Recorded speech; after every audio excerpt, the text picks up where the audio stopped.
Good morning, ladies and gentlemen. My name is AMDANEE and I'm a PhD student in geriatric psychiatry at the Nanjing Brain Hospital. Today I'm going to talk about my research called Serum Metabolic Profile in Schizophrenia patients with Antipsychotic-Induced Constipation and its relationship with gut microbiome.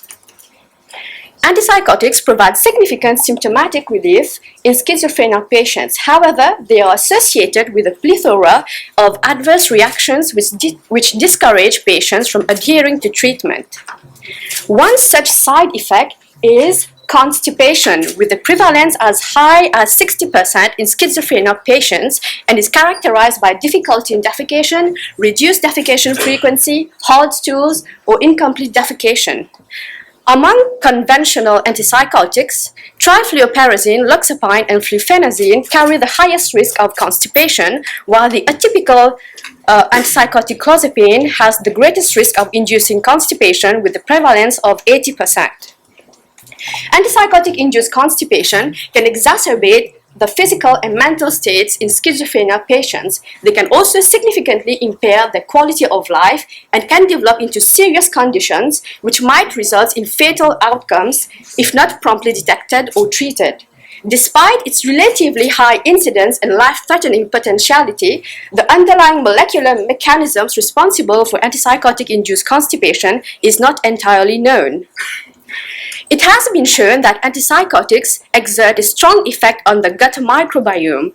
Antipsychotics could inhibit the growth of gut bacteria and alter microbial diversity, which in turn lead to metabolic abnormalities which influence the secretory and motor functions of the gut, which can inhibit the contraction of the GI smooth muscles and prolong colonic transit time, ultimately leading to constipation. However, the precise molecular basis by which antipsychotics influence the gut microbiome and ultimately lead to constipation is not well established. In this light, we hypothesized that schizophrenia patients with antipsychotic-induced constipation have altered serum metabolites and impaired metabolic processes compared to those without constipation via metabolomics, and that the disrupted gut microbiome is related to these altered serum metabolites. In this study, we recruited 88 schizophrenia patients from the inpatient department of psychiatry at the Jiangning District Second People's Hospital in Nanjing. And here are the included patients. And the patients were divided into two groups, those with constipation and those without constipation, according to Rome-4 constipation criteria and colonic transit time via radiopaque markers. And then those with constipation, the severity of constipation were evaluated using the BSS and CAS scale. And afterwards, all the participants underwent clinical examination and blood samples collection for serum metabolites profiling via liquid chromatography mass spectrometry. Here's an overview of the data analysis. And for data analysis, we first started with fasting blood sample collection and then metabolites extraction, followed by raw data acquisition using the liquid chromatography mass spectrometry. And then we did data pre-processing, which includes noise smoothing, baseline correction, peak detection, peak alignment, and normalization. And then the features were extracted via base peak chromatogram. Thereafter, we did the identification of the metabolites using these databases, HMDB, methylene, and lipid maps databases. For statistical analysis, we did a series of univariate and multivariate analysis, and we did the pathway analysis using the KEGG database, and thereafter we did the interpretation of the results. In this study, there was a total of 8,804 substance peaks and 1,065 metabolites in all samples in both positive and negative ion modes. Thorough statistical analysis generated a total of 63 serum metabolites that were significantly and differentially expressed between the two groups. Among these, the levels of 45 serum metabolites were upregulated, while the concentrations of 80 metabolites were significantly downregulated. The metabolic pathway enrichment analysis and further assessments revealed the presence of 11 metabolites that were significantly altered in the constipation group. So these metabolites were upregulated and those were downregulated. The 11 differential metabolites primarily disturb sphingolipid metabolism, choline metabolism, and sphingolipid signaling pathway with a p-value and FDR of less than 0.05. As for the correlation between the disturbed gut microbiome and altered serum metabolites, Ruminococcus was positively correlated with this phosphatidylcholine and this one too, while Clostridium 14b was negatively correlated with serum PC21-18-3 in the constipation group. So in this study, a comprehensive metabolic investigation demonstrated that patients with antipsychotic-induced constipation had marked differences in 11 serum metabolites, including all of these metabolites. I don't have time, so I'm going to just skip it.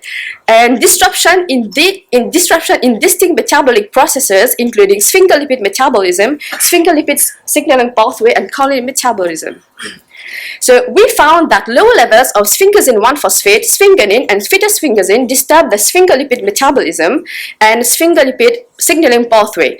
It has been shown that S1P and sphingonin are involved in GI smooth muscle contraction and motility. Sphingonin and phytosphingosine also play a role in GI motility and intestinal barrier function.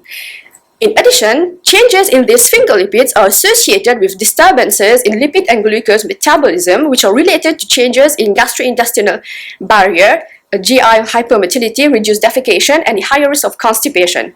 Therefore, lower levels in these sphingolipids can disrupt sphingolipid metabolism and sphingolipid signaling pathway, which compromise the intestinal barrier integrity, causing increased permeability and lower colonic motor activity, leading to constipation. We also found altered concentration in certain lysophosphatidylcholines, also called lyso-PC, and phosphatidylcholines, called PC, which disrupted choline metabolism.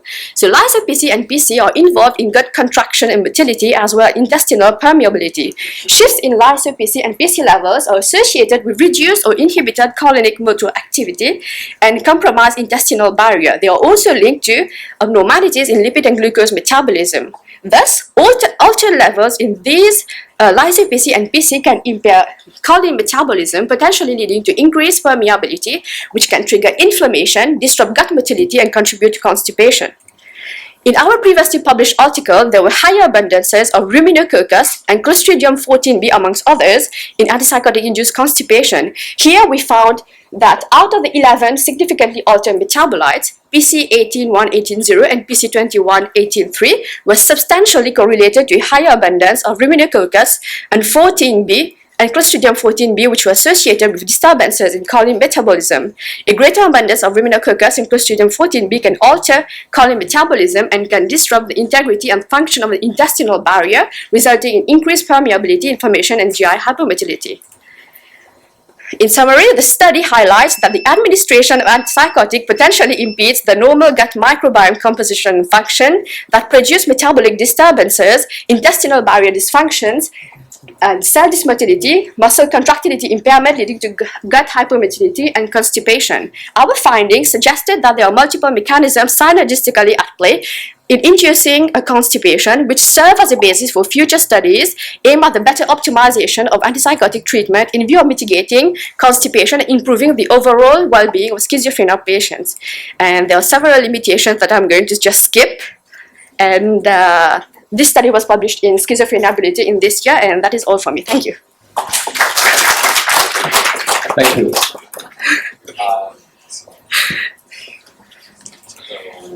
Any questions? Okay, I suppose no questions. Okay, thank you. Thank you.